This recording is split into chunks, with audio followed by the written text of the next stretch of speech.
la côte varoise et ses nombreuses criques. Un paradis pour les pêcheurs du coin.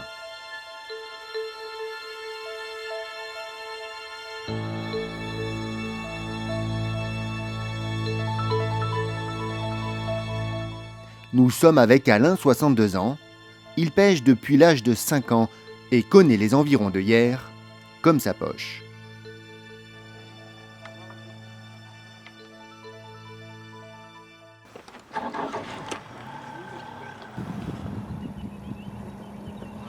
Là, on se dirige dans l'est de Porquerolles, sur les Mèdes, les rochers des Mèdes.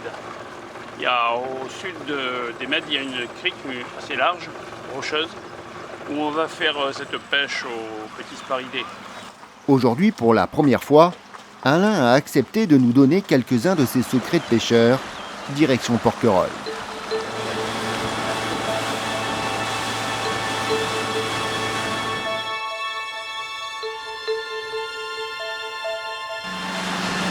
L'île de Porquerolles est à une vingtaine de minutes de la côte en bateau. Alain est un peu ici chez lui, c'est son jardin secret et il connaît tous les spots de pêche. L'hiver, j'y vais bien 2 fois par semaine, lorsque le temps le permet, bien entendu, au moins 2 fois par semaine. L'été, c'est la période où je pêche le moins parce qu'il y a trop de monde, le poisson est effrayé. Donc là, tu vas pas faire des grosses pièces, tu vas faire... Là, on va faire des pièces, ce qu'on appelle du petit poisson. Il y en a qui trouvent ça gros déjà, hein, mais c'est surtout parce qu'il est très sportif comme poisson. Et je le prends, si tu veux, comme si on le tirait au pistolet, tu vas voir. On le prend de très près avec une canne très souple. Et c'est extrêmement amusant, c'est très sportif. C'est très amusant, quoi, voilà. Parce que la blade, autant que le sard, a une défense extrêmement vigoureuse. Et c'est un poisson intéressant à pêcher pour ça. Pour ce premier arrêt, Alain vise la pêche à l'oblade, ce petit sparidé très fréquent en Méditerranée, mais très vif. Alors mon premier secret à moi, c'est de penser que les poissons ont une intelligence, ce qui est fondamental. Le pêcheur qui pense que les poissons sont des idiots, qui n'ont pas d'intelligence, il les attrapera toujours que par hasard. Que le poisson est éduqué désormais. Hein. Le poisson est éduqué, c'est-à-dire que quand tu prends t'en fais une prise, 2 prises, il redoute les cannes à pêche, il les voit, ils ne sont pas idiots. En étant sûr qu'ils ont une intelligence, eh ben, il faut réfléchir pour les prendre. Voilà. Donc ça, c'est le premier secret, pas les prendre pour des idiots. Ah, ça c'est basique. Ensuite, Basique. ton autre secret d'aujourd'hui. Alors là, après, il est plus technique, je vais le développer là en même temps que je sors du matériel là, pour le développer. Pas beaucoup de matériel à prendre, là tout est prêt. Pour cette petite entrée en matière, Alain choisit une canne bien spéciale.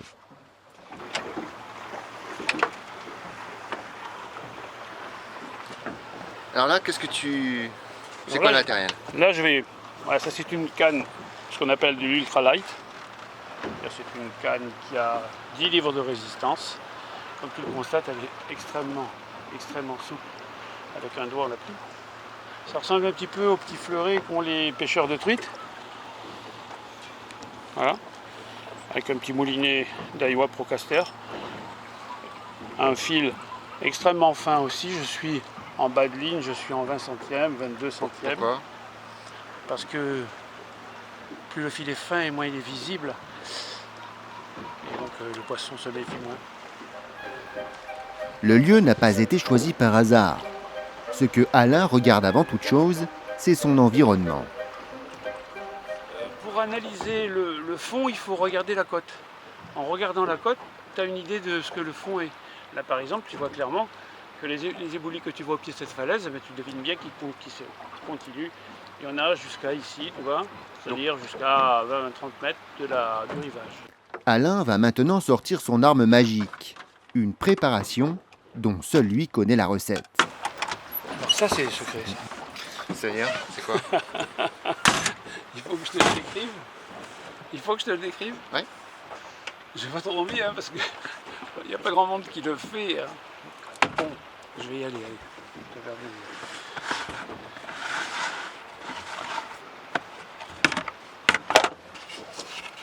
Alors, ça, ce sont de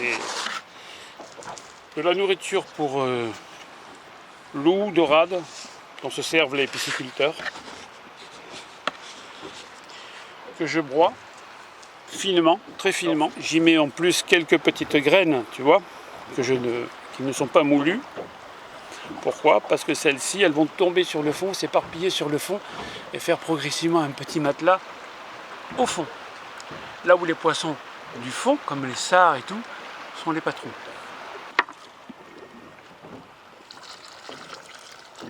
Là, tu fais quoi, là? Là, tu fais la pâte? Là, je la mouille pour en faire une pâte. Pourquoi?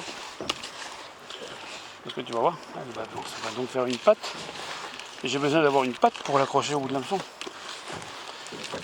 Mais ça, c'est pas que pour appâter. Tu vas pêcher avec. C'est ça l'astuce. C'est que je pêche avec la pâte. D'accord? Alors quand ils ont des boulettes au fond de l'eau, il y en a une qui leur plaît, il y a parfois un hameçon dedans. Tu vois, je jette pas loin, alors je jette de manière dispersée, comme là, comme du couscous, on va dire. Tu vois?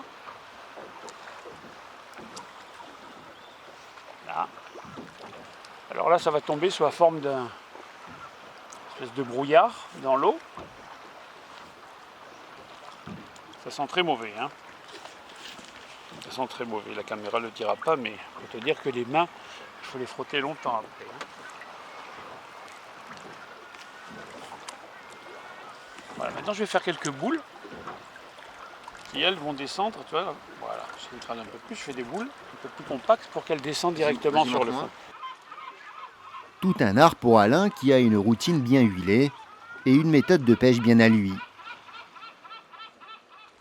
Il va maintenant mettre sa pâte sur son hameçon, un trident et rien d'autre.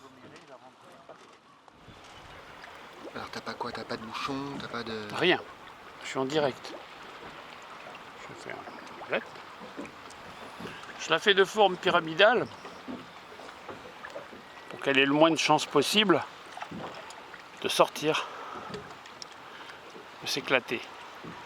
On peut la faire de forme allongée parce que les sards ont tendance à venir, quand ils voient un truc comme ça, ils commencent d'abord à taper dedans avec la tête. Ils donnent un coup, il ne faut surtout pas ferrer parce que des fois on entend cric parce que l'hameçon leur ripe un peu là sur le front, mais après ils reviennent manger le reste. Alors on les fait des fois un peu plus allongés, justement pour ça. Ils se cassent en deux, il y a le morceau qui part, il se jette dessus, puis il remonte chercher le morceau initial. Et là il avale d'un coup, c'est là qu'on les fait. Et Alain sait de quoi il parle. Il a bien pris son temps pour préparer sa pêche, mais une fois prêt, ça va très vite. Alors, on ne dispose pas beaucoup de... On ne peut pas lancer comme avec un leurre.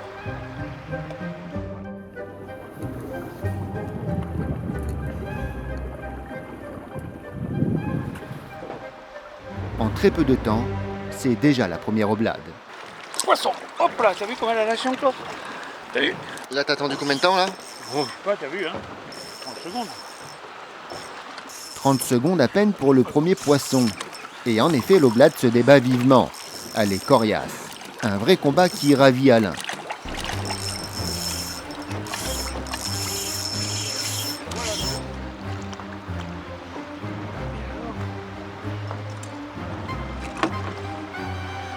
Cette première oblade est une jolie pièce de 15 cm. Mais l'espèce peut offrir beaucoup mieux. Alain le sait bien. Alors les premières, on les prend comme ça très vite. Après, c'est un peu plus... Elle voit la canne, tout ça, elle voit les hommes debout. Donc ça, c'est une taille moyenne? Tu peux avoir plus gros? Oui, oui, oui. Là, tu vises plus gros? Bah, je vise pas, là, je peux pas viser. Là, je pense qu'il vient. Hein. Je peux pas faire une sélection au niveau de la taille. Mais par contre, il y en a des grosses, les plus grosses font... J'ai lu sur des magazines, sur des revues, que les plus grosses font 35 cm, 36, c'est la taille de celle que je pêchais des fois. Les plus grosses font 30. La plus grosse, 36 cm. C'est beaucoup, ouais, 36. Hein. Ça tire fort. Alors au bout d'un moment, comme ça, des dents, tu vois, le fil là, il commence à être usé par les dents de la... Là, ici, juste au-dessus de l'hameçon, le fil, on le voit, il a déjà pris un peu. est un peu usé déjà. Donc là, il faut bien faire attention à ça. Voilà, au bout d'un moment, si tu changes pas tu refais pas ton nœud pour décaler l'hameçon, tu en perds, elle casse et elles partent avec le truc. C'est pas bon pour ces petits poissons là. Ben, regarde le temps, tu vas voir. Ok. Vas-y, monte ta montre. Attends, bouge pas. Le pari d'Alain, c'est de pêcher les autres oblades, maintenant méfiantes, en moins de 30 secondes. Le top chrono est pris, et pour ne pas tricher, la caméra reste allumée.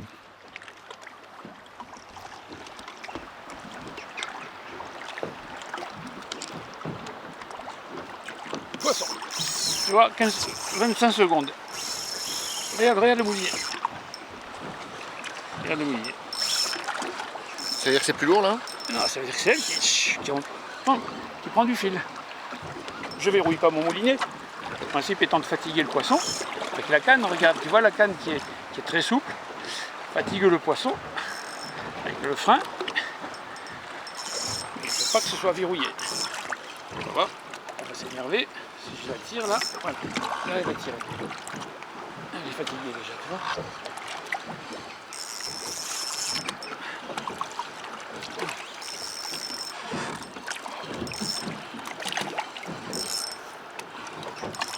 J'attends qu'elle s'épuise, elle se fatigue bien, elle est moyenne. Et après,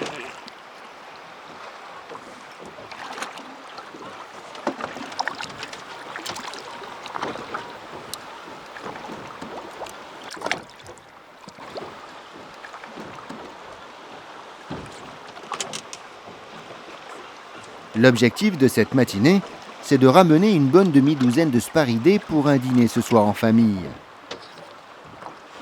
Est-ce que la technique d'Alain va pouvoir le permettre? Car si les premières oblades mordent rapidement, c'est pas gagné pour les suivantes.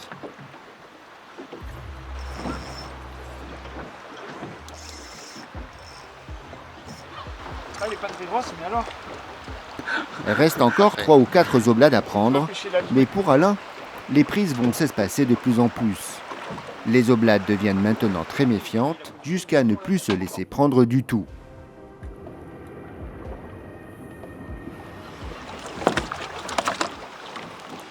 Donc Alain, le bilan là? Mais le bilan, c'est 5 blades de taille moyenne à assez belle. Tout ça en combien de temps, Alain? À peine 1 heure, oui. À peine 1 heure. Oui. En temps de pêche réelle, n'est-ce pas? Changement de spot et changement de méthode de pêche. Alain nous réserve encore quelques belles surprises et quelques beaux secrets de pêcheurs. Au loin, il repère le chalutier de son ami Cyril, un pêcheur professionnel. Une bonne occasion de lui demander quelques crevettes fraîches. Un appât redoutable ici aux abords de Porquerolles. Non, c'est pas lui, putain. Non, c'est pas lui. Oh merde, c'est pas lui. Je vous avais pris pour Cyril. De loin, j'ai vu le bateau bleu, j'ai dit c'est Cyril. Non, il sort de matin, Cyril. Eh oui. Vous avez pas de la crevette? De la crevette? Ouais. Ah, il n'y en a pas, on a travaillé 2 jours. Ah, je croyais que vous alliez commencer à 2 heures. Non. Bon, bah non alors. Ben non. Alors, au revoir, merci. Alain est déçu, mais il a plus d'un tour dans son sac et il n'est pas du genre à lâcher prise. Tu veux qu'on essaye au ténia? Parce que j'ai quand même de la crevette. Ah oui? Tu veux? Ah ouais. Alain a toujours avec lui des crevettes décongelées. Direction un haut fond de sa connaissance qu'il a marqué sur son GPS. Il est au milieu de la rade de Hyères. Un spot pour les sparidés comme le pagre, le pageot, la dorade ou encore le sard. On est sur zone là. Je vais chercher la canne adéquate. Un réserve de ténia et les crevettes. Je monte. Tu me prends cette canne s'il te plaît? L'appât va être accroché directement sur le ténia, mais pas n'importe comment. Alors quand je pêche, je laisse jamais la boîte comme ça, je mets la glacière là, et à chaque fois, j'ouvre la glacière pour prendre une crevette pour les laisser bien au frais. Mais là, on va pas pêcher des heures, il fait pas très chaud. Le secret ici, chez nous en Méditerranée, c'est la crevette vivante. Il y a des roses, en voilà une, elles sont petites les roses. D'accord. Ça c'est les grises. Voilà. Mais alors celle-là. Attends, vas-y, montre-moi. Oui. Alors celle-là, il faut leur couper le rostre. Tu vois le rostre là? Pourquoi? Parce que les poissons, ils n'aiment pas. Non, ils ne mordent pas là-dedans. Hein. Ça leur pique trop. Voilà. On enlève le rostre et on pêche ensuite avec ça. Alors voilà comment ça s'esque. On esque la crevette. Voilà. D'accord. Pique. On broche en position crevette. Ensuite, elle va être. Je vais te montrer tout à l'heure. Je la pique. Je la repique dans la tête. Tu vois bien qu'elle a une position très naturelle. Et le poisson, il vient volontiers lui prendre la tête parce que la première chose qu'il attaque, le poisson, c'est la tête. Enfin, les carnassiers, comme il n'est pas. D'accord. Donc là, elle a une bonne. C'est Là, important. Voilà, elle est esquée de manière correcte. Elle est sur un hameçon qui n'est pas trop fort de fer. Parce que tu vois, c'est quand même une toute petite bête. Les crevettes roses sont petites. Mais c'est une gourmandise. Le ténia a une position, une attitude de crevette. Je t'ai montré comment c'était une attitude. C'est quoi l'attitude de crevette? Non, remonte.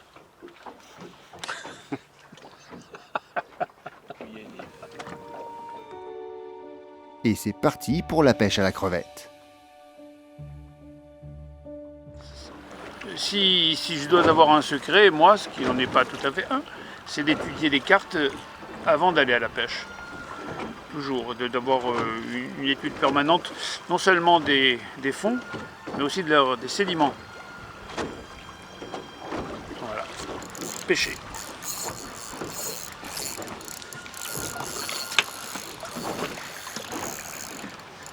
Oh, C'est quoi ça? c'est un saran, ça.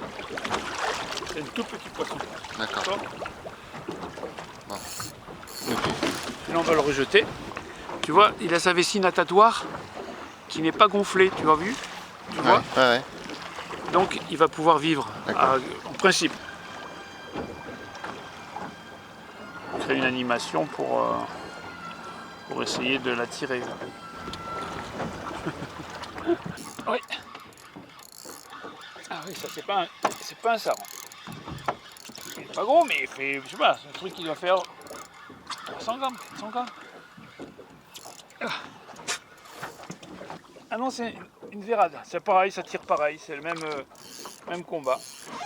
La vérade, ou sard à tête noire, c'est un des sparidés les plus féroces. Et un poisson de plus pour le repas du soir. Les sparidés ont tous la même défense à quelques nuances près. Ah ouais, cool, on va la manger. Mais Alain va interrompre brusquement sa pêche, car au loin, il a repéré un événement de taille. Là, tout près des oiseaux, on peut supposer une présence des prédateurs en dessous qui restent. En effet, au loin, les mouettes indiquent la présence d'une chasse de tonidés.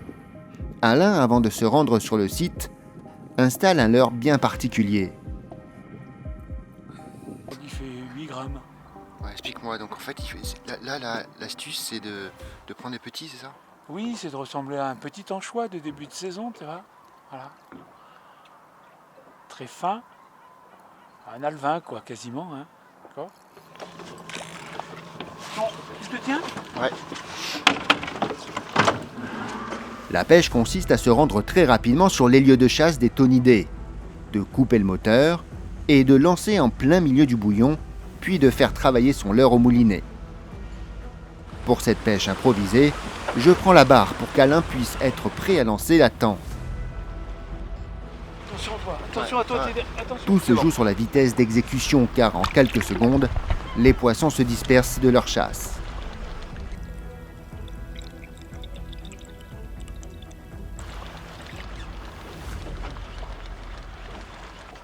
Et en très peu de temps, Alain fait son premier poisson.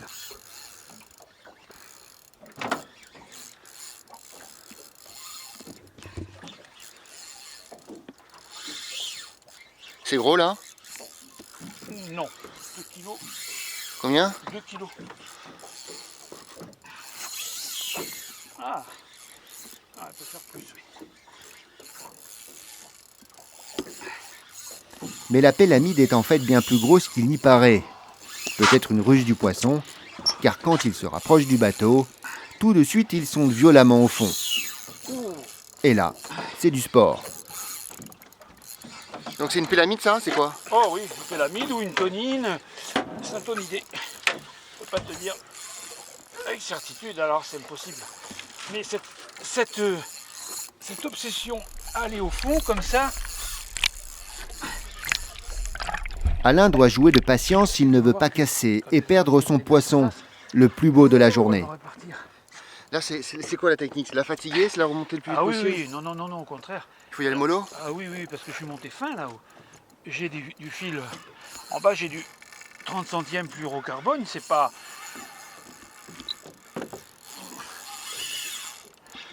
Non, je peux pas la prendre en force. Si je verrouille un peu plus mon moulinet, je risque de casser. J'ai toutes les chances de casser. Là, il faut être patient. Voilà. Tu vois, elle fatigue un peu là. Il va y avoir des rushs terribles encore.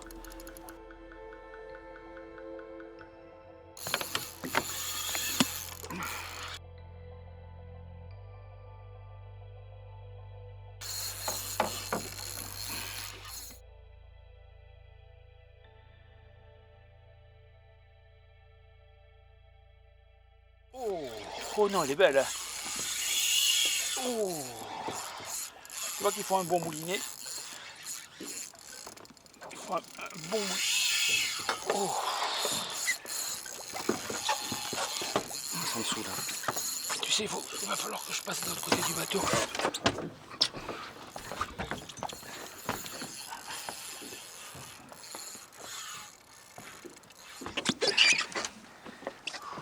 Moi, il y a la ligne de l'autre.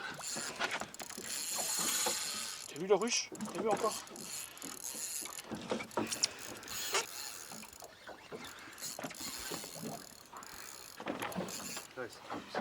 Voilà, tu bouges pas. Hein. Tu la sors un peu plus Tu sors un peu plus ton salabre. Un peu plus orienté, un peu plus horizontal. Elle va rentrer dedans. Voilà. Ça y est. Alain ramène enfin sa pélamide à bord. Voilà les enfants.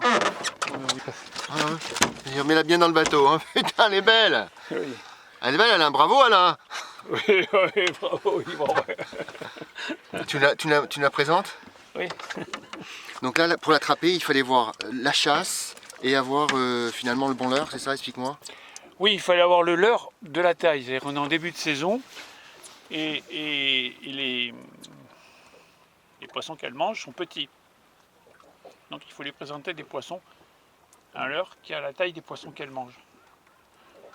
D'accord? Là, le secret de pêcheur, c'est quoi, Alain? Le secret de pêcheur? Ouais.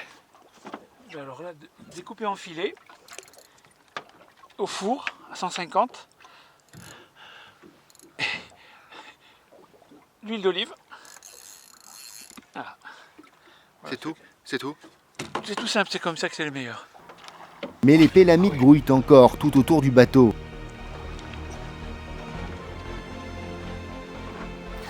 Alors, je décide à mon tour d'essayer. Tu montes doucement, pas plus de 45. Alain me prête sa canne et surtout me donne ses conseils. Ça y est, pendu. Non, lâchez. Hein?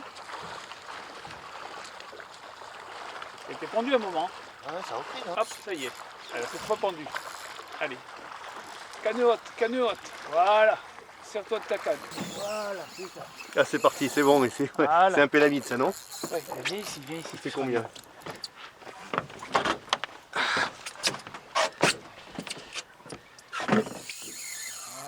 Maintenant, allez, profites-en juste après le rush pour monter lentement et récupérer. Tu descends, pouf, tu récupères. Tu montes doucement, voilà. C'est là que tu récupères du fil. Voilà. Tu me l'amènes dedans, voilà. D'accord?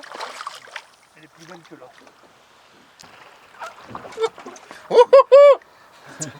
Putain, c'est magnifique. Alors, monte un peu Alain, cette bestiace. La journée a été très belle avec Alain, qui va se finir ce soir autour d'une belle table, dont seul Alain a le secret. Ah ouais, putain, elle est belle. Hein.